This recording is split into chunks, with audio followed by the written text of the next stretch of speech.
ce n'est jamais trop peu. Ensemble, ça fera quelque chose. Un geste d'amour et un peu d'affection. C'est le cri de cœur de ces orphelins et enfants vulnérables pour qui l'existence n'est pas toujours facile, mais qui ont aussi droit à une vie heureuse. Présent avec le tournoi de paix et de concorde nationale initié par l'ancien conseiller à l'ARAC, Irénée Agossa.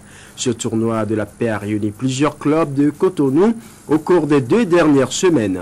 Pour le promoteur, c'est une manière de partager avec les jeunes joueuses et joueurs du littoral ainsi que leurs nombreux supporters l'amour du football, mais aussi la volonté d'œuvrer pour la paix dans le pays. Narcisse Alossé.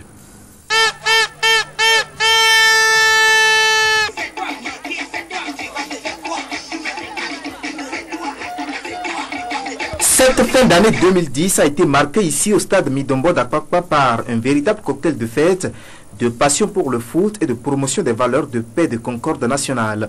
À l'initiative du président du mouvement le nationaliste, Irénée Agossa, soutenu par son frère et ami Frédéric Kérékou, un tournoi a réuni plusieurs clubs masculins et féminins de la capitale économique du Bénin. Objectif, cultiver le fair play dans le sport pour semer la paix dans la nation. La denrée qu'on doit pouvoir entretenir, quelles que soient les circonstances, dans un processus de développement, c'est la paix.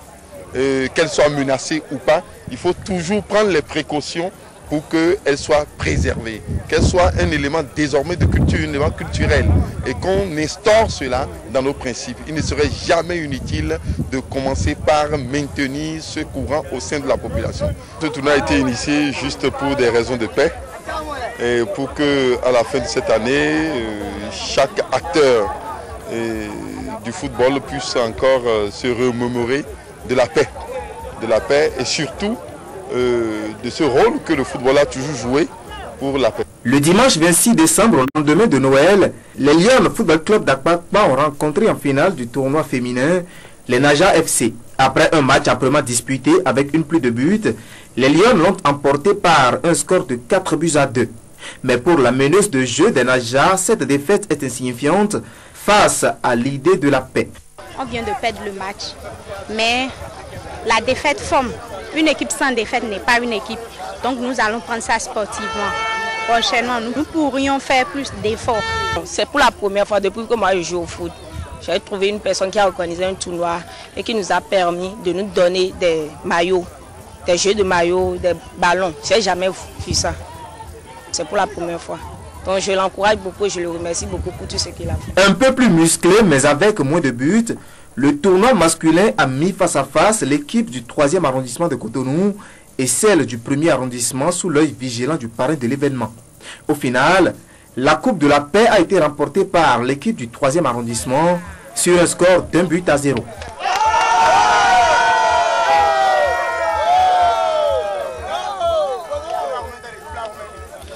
Nous avons démarré depuis lundi la diffusion d'une série d'éléments rétrospectifs des faits qui ont marqué l'année 2010. C'est parti pour une nouvelle diffusion.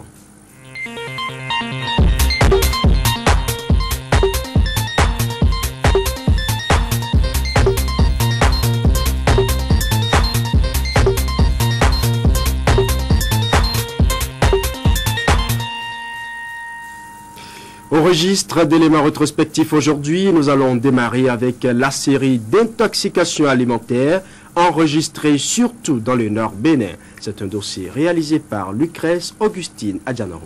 Comme ce jeune homme, ils sont nombreux à avoir été victimes au cours de cette année 2010 des cas d'intoxication alimentaire. Ce mal passager est devenu l'instant de quelques mois la mode dans la partie septentrionale du Bénin, notamment dans les communes de Tchaourou et de Parakou. Nous sommes ici à Tchaourou. 4 membres d'une même famille ont été admis au centre hospitalier départemental du Borgou Alibori. Ils présentent des signes de vomissement, douleurs abdominales, vertiges, céphalées. Des malaises survenus environ 1 heure après qu'ils aient consommé de la pâte de cossette de manioc mélangée à du mil très tôt le matin dans le cadre du jeûne musulman. Le même jour, une personne d'environ 80 ans est décédée et 3 jours après, 2 autres ont trouvé la mort. Eux semblent plus jeunes. Également, 2 cas de décès ont été enregistrés à l'hôpital de Boko. Autre cas signalé dans le même mois, c'est bien sûr à Tourou, un village périphérique de la ville de Parakou. Ici, 12 personnes ont été victimes d'intoxication alimentaire, dont une décédée après avoir consommé de la pâte de cosette de manioc mélangée à du mil, le tout accompagné d'une sauce de gombo sec. On n'a rien compris. Est-ce que c'est dans la pâte, c'est dans la farine que le produit est, ou dans la sauce? Point d'interrogation. À Parakou, précisément le 4 août 2010, c'est le même phénomène. Les patients conduits au centre hospitalier départemental du Borgo-Libori proviennent du 3e arrondissement de la ville. Mais cette fois-ci, ils ont plutôt mangé du toubani, un genre de beignet fait à base de cossettes d'igname, de haricots et de potasse. Au nombre des malades, une quarantaine environ, figure en grand nombre des enfants. Même la vendeuse de toubani a été transportée de toute urgence dans une clinique de la place. C'est la même farine que j'utilise depuis une semaine. J'ai été surprise ce matin au marché d'apprendre que mes clients ont commencé à succomber. Après avoir fini de manger 1 heure de temps comme ça, j'ai commencé par sentir les douleurs, j'ai le vertige. Selon certaines personnes, les cas d'intoxication alimentaire se remarquent très souvent au nord du Bénin en période de soudure où les récoltes ne sont pas assez et les familles sont obligées de se débrouiller afin d'avoir des vivres. L'intoxication alimentaire qui arrive de façon courante, c'est souvent lorsqu'on prend des aliments qui sont traités par des pesticides, des aliments qui normalement ne devraient pas être traités par des substances, par ce genre de substances-là. Lorsqu'on les utilise, ces pesticides-là en fait ne s'éliminent pas facilement. Ils ignorent non seulement le mode de traitement, mais ils ne connaissent pas la rémanence de ces produits. Et ainsi, quand ils font ces traitements, ils le stockent et pour avoir leurs produits à l'état depuis la période où ce produit a été produit jusqu'à la période où le produit sera mis en marché, c'est-à-dire dans la période de soudure.